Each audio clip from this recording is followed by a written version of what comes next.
Oh my god. What's up, y'all? Hey, welcome to my YouTube channel, I guess. This feels weird to say, but I'm gonna say it any hoozles. I'm starting a new series, I guess, which also sounds ridiculous on account of because I've never done a series before. So today is Tuesday, April the 29th, in the year of our Lord 2025. It is currently 6:21 in the PMs. The PMs. I had a thought yesterday that I thought would be fun, and I leaned into it, and I think I'm gonna start doing this pretty regularly. So what we're gonna do is the first one is gonna be in retrospect, and then after that, y'all will get to come along with me in real time while I write a song about a random thing. So let's talk about what happened yesterday. It's focused. That looks focused to me. We love focus. Focus. So here's what happened. On Mondays, I like to go to an open mic in Charlotte, North Carolina. It's at a place called the Evening Muse. Shout out Evening Muse open mic on Monday nights because it's freaking awesome. I have to leave my apartment to get there. Really pushing it, I can leave at 6, but 5:30 to 5:45 is like my sweet spot to leave to fight the traffic that exists. But anyway, I posted on Instagram stories yesterday and was like, hey, pick a color, and I gave the options of red, green, and blue. Blue. I like blue.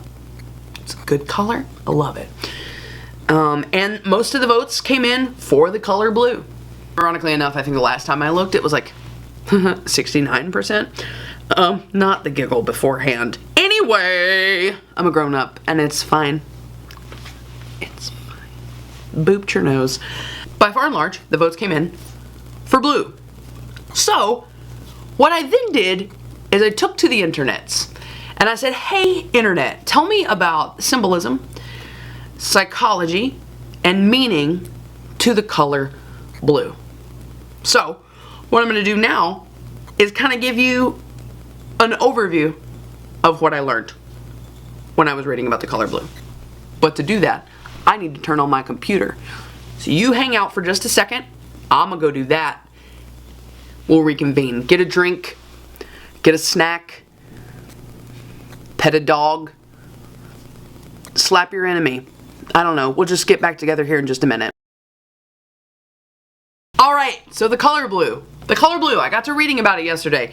Here's the thing about the color blue, is it's kind of like overwhelmingly associated with the idea of peace, tranquility, trust. It's like a really, I was about to say warm color, which is hilarious on the count of because it's blue, which we associate with coldness so very much, but actually fits into what happened yesterday while I was looking this up. It symbolizes unity, especially unity in force, like as a group. It's the color of business, it's the color of the police force, it's the color of the United Nations and the European Union.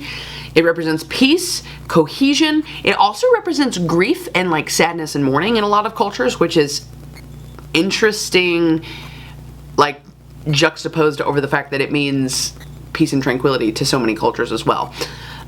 It was, because it is not as naturally occurring as so many other colors, it is one of the last colors to be made and recognized as a color. So like cave drawings, you can find them with different colors in them. You cannot find any cave drawings with blue. And blue described as an adjective of something's color comes centuries after other colors. Just so considered the most unappetizing color. So quickly touch on weight loss, just so you know. If you're looking to lose weight, people will tell you to eat off of blue plates because it will make you want to eat less. It's considered the non-threatening, and it's supposed to foster peace, dependability, and security. It's also supposed to really affect concentration and thought processes in very different ways. So I read about the color blue, and then the goal was to take the information that I gained and write a song that was inspired by the color blue. And if I'm being honest, this went better than I expected it to.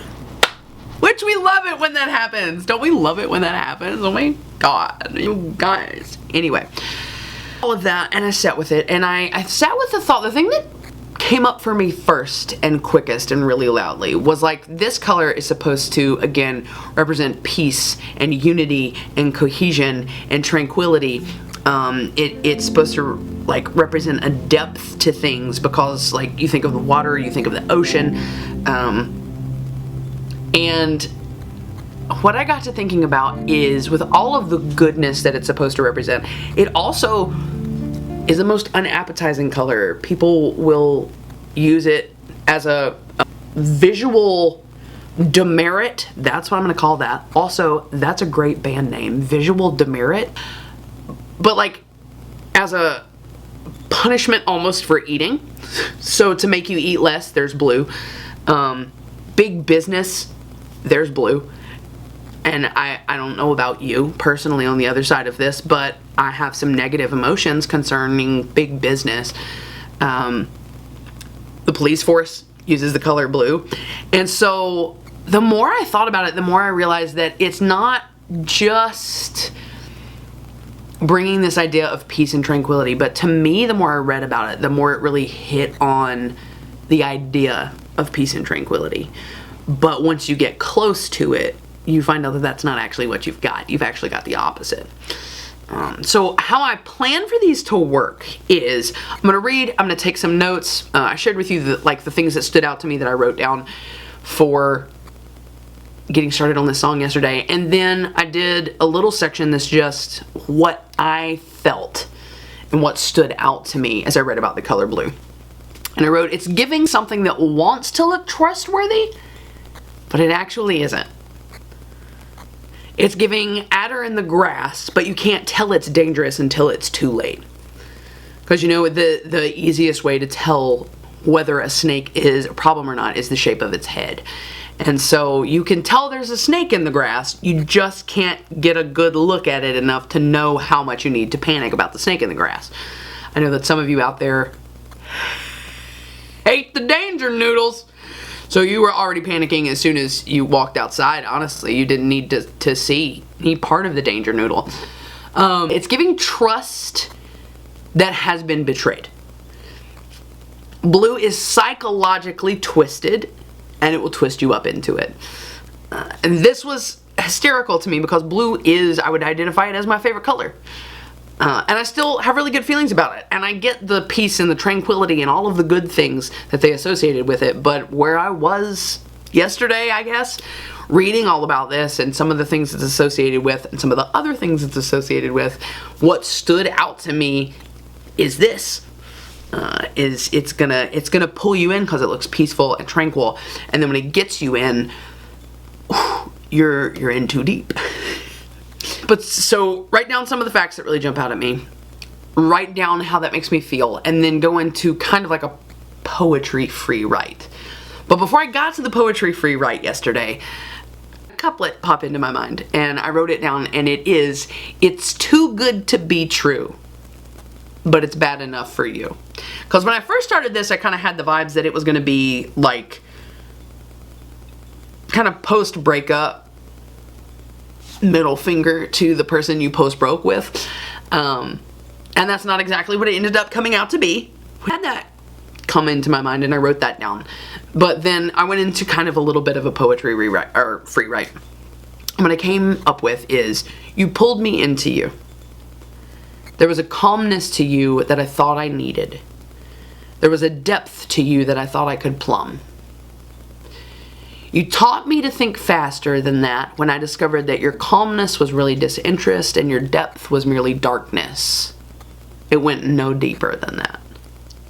Favorite thing about this is I got calmness because that's something that's associated with the color blue, and I got depth because that's something that's associated with the color blue. And I got to thinking about depth in the ocean. And when the water gets deeper, it gets darker. So I liked that image of there's depth here, and then finding out that there's not depth, it's just darkness. But I needed something to kind of do the same thing for calmness. And so I actually went to the internet and looked for antonyms of calmness. And I don't actually think, I think it was another word that triggered disinterest for me. I like that image. If you think about things you're excited about, if you think about people that you love, so many things in life where you could look at somebody else not reacting the way that you want them to, or the way that you think that they should, and it looks like they're just keeping a calm demeanor about them. I think disinterest is a really good negative flip for calmness. Because if you're not interested in something, you're not going to react over the top. You're not going to be super excited about it when somebody's talking to you about it. And that could come across to someone as calmness. And I like that bit of wordplay. So that, for this song, was enough to get me started. And now we're going to move into, again, what I'm hoping to do in the future is record writing these. So you can come along with me as I'm writing. This song I finished yesterday and actually performed it open mic last night. It was fantastic. I'm kind of obsessed with this song, if I'm being honest with you. I'm doubly obsessed with it based on the fact that I wrote it in an hour and a half, and it is inspired by the color blue. We're gonna pop up the words so you can look at it with me, because the fun part of this is gonna be sharing with you what I learned, what I felt, what I wrote in the free write, and then when we get to the song, the way I add in things that are just gonna work in the song, but honestly came from learning about the thing, in this case, the color blue. So, we're gonna look at the lyrics. It starts out very straightforward if you know all this background for having written it for the color blue. There's a depth to you that I thought I could dive to. There's a calmness that I thought I needed. So I waded in. That's when I found darkness and disinterest. Like, that's straight out of the notes. You know what I mean? Then we get to the chorus. And that line about knowing there's a snake in the grass, but not knowing what kind of snake it is until it's too late, really helped build this song. The chorus is, if it looks like a snake and it acts like a snake, do not hold it like a rose. If it bites with a strike and its venom soaks light, then you better let it go. And then this is where that couplet comes in, because I switched it up a little bit, and the last two lines of the chorus are, if it seems too good to be true, then it just might be too bad for you. This song is saying, listen, if in the quiet, still moments you look at it and you go, it's just too good to be true, is it? The interesting thing about art and songwriting, I would say, is like, I don't ever want to be somebody who always looks at good things and goes, oh no. And also, I need to learn the lesson better, that sometimes when it feels too good to be true, that's because there's something kind of off about it. Honestly, like the color blue and the way that it hit me. You know, it stands for all these great things, and in the place I was at when I was reading that, I was going, well, it stands for all these great things, but it feels like it stands for them in a way that kind of cuts down those feelings and how it would provide them to you or damage them in your life. So that's what ended up being the kind of backbone of this song. If we keep moving onwards, we get to the second verse, and it is, I cut myself on all your shiny edges and I took every drop of blame. I, like blue glass, came really quickly to me. I like this next part because this is an example of where, if you know all the background of this, it kind of makes sense. Otherwise, it's just a line that works in the song. I looked for your love in unlikely places. I always found some pain. And that line was inspired by the fact that the color blue is less naturally occurring than every other color that we have. If you want to dye something blue, you have to combine elements. And so that line got in there because of that aspect of the color blue and what I learned about it yesterday, which I just think is fun. Then we get to the bridge, and it is, a sweet-talking forked tongue can still leave damage done. Go ahead and trust yourself before you trust in anyone else. Again, this whole song kind of comes with the idea of don't want to not believe good things are happening. And also, if it seems really, really good, but there's just something in the back of your mind that makes you question it or makes you afraid of it, honestly. Sometimes that's another thing. I can backpedal a lot right here. And also, it's for the point of this song. It's for the point of this song, and it's specifically in a place of relationships that look really good on paper, look really good on Instagram, and end up causing a lot of harm to the people that are involved in it. Based on that, and based on the psychology of the color blue, I stand behind what I've said and the words to this song. The only change I make in the last chorus: if it looks like a snake and it acts like a snake, don't hold it like a rose. If it bites with a strike and its venom soaks light, you better fill it full of holes. Fight back. We change up the end of the chorus for the last chorus. If it seems too good to be true. And I think this switch makes some of the other things fall in line and just be a universal experience. If it seems too good to be true, do not let it bring out the worst in you. That is how you write a song about the color blue. Yeah? Take into account, especially in future videos like this, how I come up with what music I want, or like how I want the song to sound. For this one, I tried a couple different options before I landed on what I wrote. I wanted it to have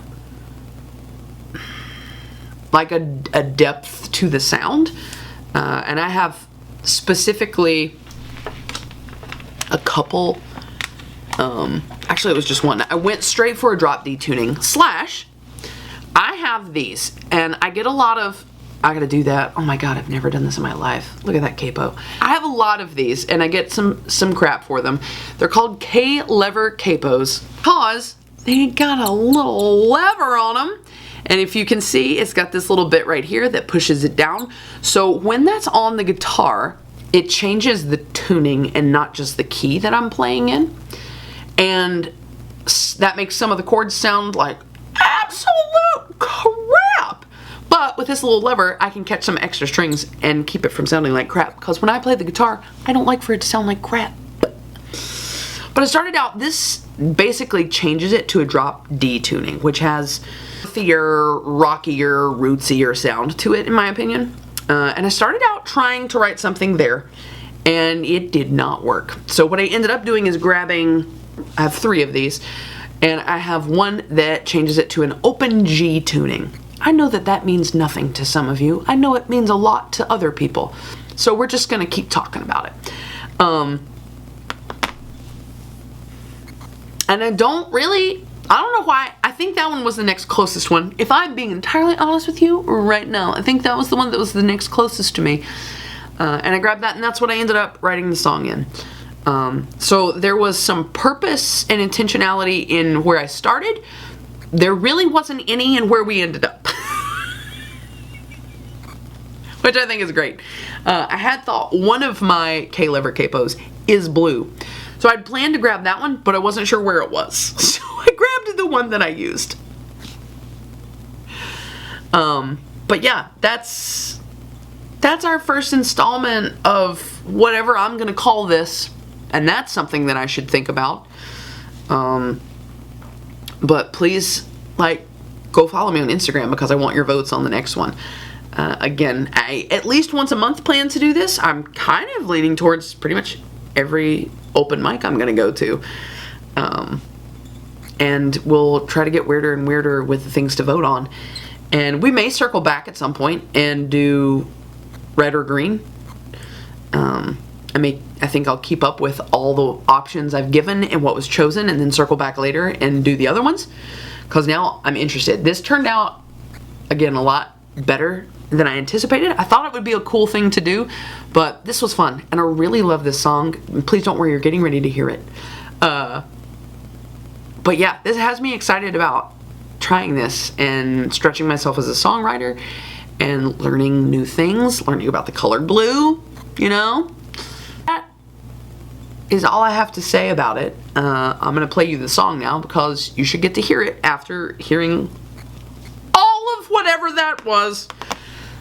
So please, without further ado, enjoy Too Good to Bad. It is a song that is fully inspired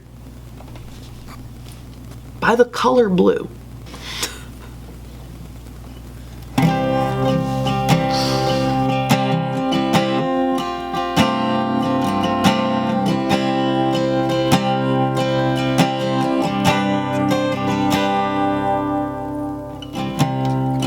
There's a depth to you I thought I could dive to. There's a calmness I thought I needed. So I waited and that's when I found darkness and disinterest.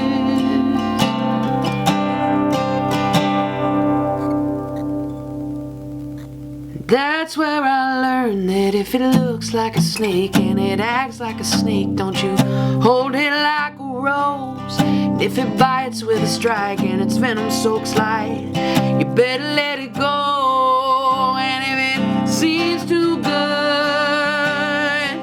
to be true, well, then it might just be too bad for you.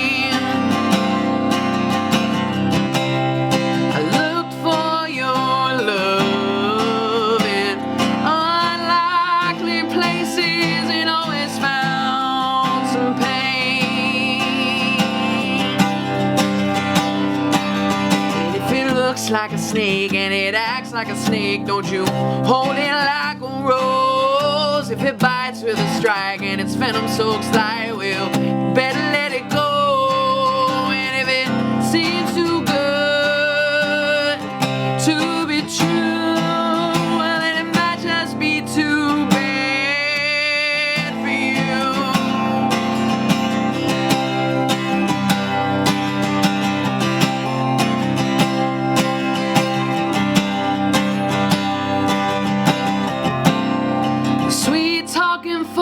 tongue can still leave damage done. So go ahead and trust yourself before you trust anyone else.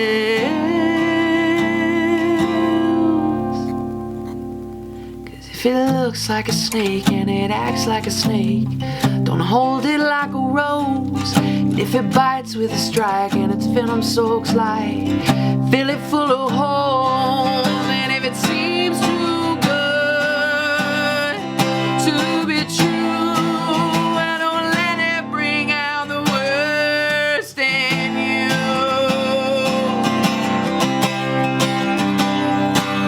And if it seems too good to be true,